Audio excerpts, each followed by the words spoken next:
Hi all, I'm going to be doing a spotlight reading on Tim Burton, Working with Fantasy. This comes from the November 2012 issue of Scholastic Art. From sketch to screen, filmmaker Tim Burton's fantastical films start with his own drawings. A lonely teenager with scissors for hands, a skeleton who longs to be Santa Claus, and a corpse on her wedding day. These fantastical film characters sprang from the mind of movie director Tim Burton, and they all started in his sketchbook. It is rare for a film director to create his own drawings, and the art world took note. In 2009, the Museum of Modern Art in New York City gave Burton a solo show. The exhibit was so popular that it went on a worldwide tour. Now Burton is recognized for both his drawings and his films. Drawing has always been an important part of Burton's life, even in high school. He grew up in Burbank, California, not far from the movie studios that would eventually launch his career. A shy teenager, young Tim spent his time reading the horror stories of Edgar Allan Poe, watching classic horror films, and drawing. He didn't think he was particularly a good artist, but his art teacher encouraged him to keep sketching. Burton attended the California Institute of the Arts, where he studied animation. He learned all aspects of making a film, from designing characters to setting up the perfect shot. These skills landed him a dream job as an animator and storyboard artist at Walt Disney Studios.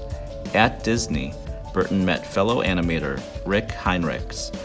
Both young men thought that the Disney style of animation was at odds with their personal artistic styles. They decided to work together.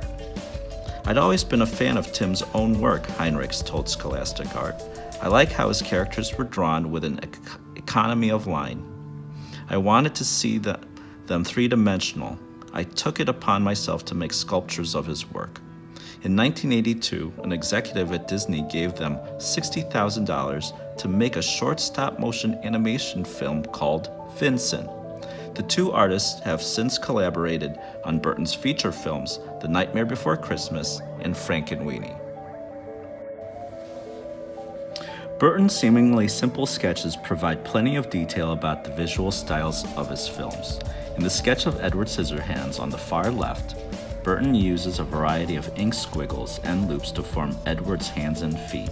The elongated legs and arms seem out of proportion to his body, and the placement of scissors where his fingers should be challenges our expectations. The drawing for The Nightmare Before Christmas has a similar style.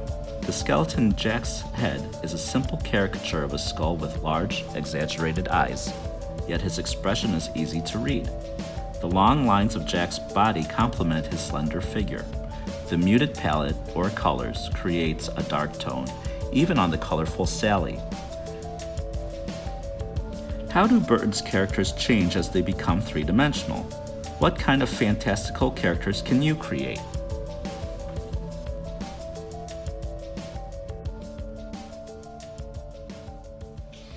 Now that we've learned a little bit about Tim Burton, I am now going to attempt to draw a fantasy creature. The great thing about this is I really have nothing planned. I just have my sketchbook and a pencil, and I am just gonna go with starting off by drawing random shapes and then see where these random shapes take me. So with my pencil, I'm just gonna draw a circle. That won't be the head. I think that's gonna be the body of this creature I'm just gonna magically create. I'm going to draw long, skinny legs.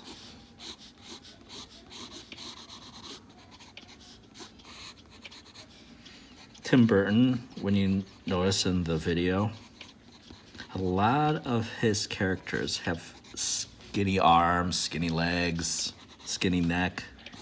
So this guy has skinny legs. Big feet.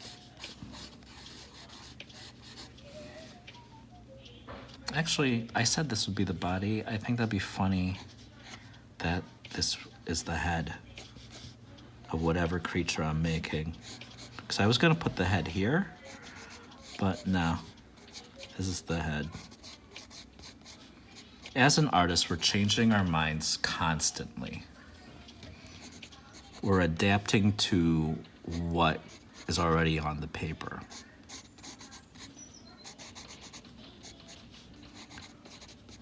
I'm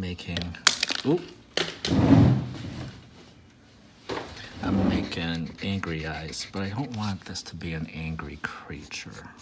So I'm gonna make it more wide-eyed.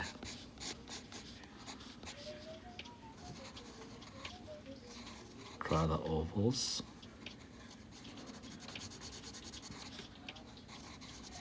I want this to be a furry creature, so I'll draw a whole bunch of little lines to create that furry texture. Maybe give him a cool looking hairstyle, the faux hawk.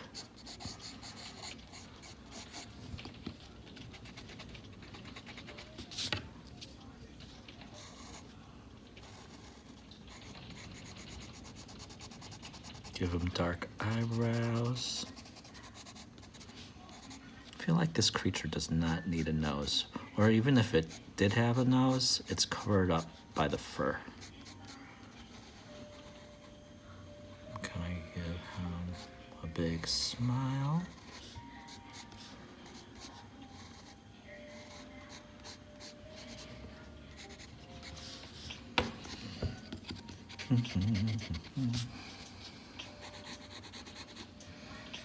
Now for his arms, I'm gonna give him wings.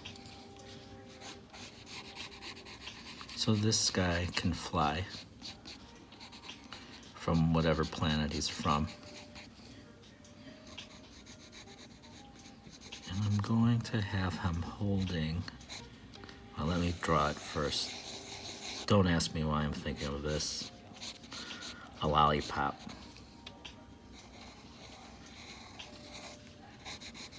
So I draw the lollipop, place his feathery arm holding it, or wing.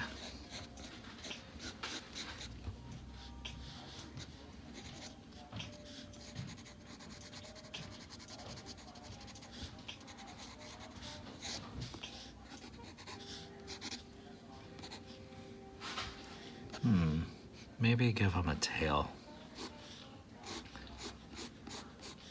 But it's gotta be a weird tail. So, kind of looks like a horse's, but I'm gonna put kind of a fuzzy ball at the end to kind of match with his body shape, his body head shape. All right.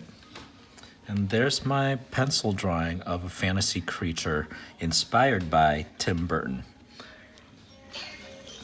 Now that I got my supplies out, I am going to now ink my work, color it, maybe watercolor it a little bit and watercolor the background.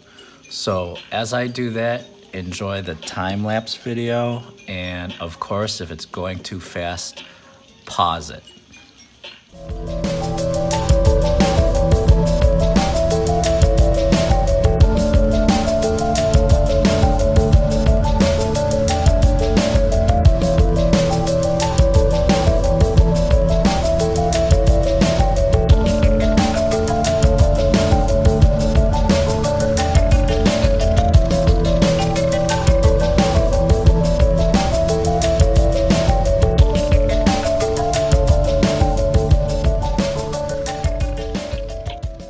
Now that I'm done drawing and coloring and watercoloring, the last step is grab my pen, any pen, sign my work,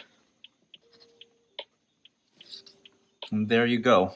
That's my fantastical creature inspired by Tim Burton.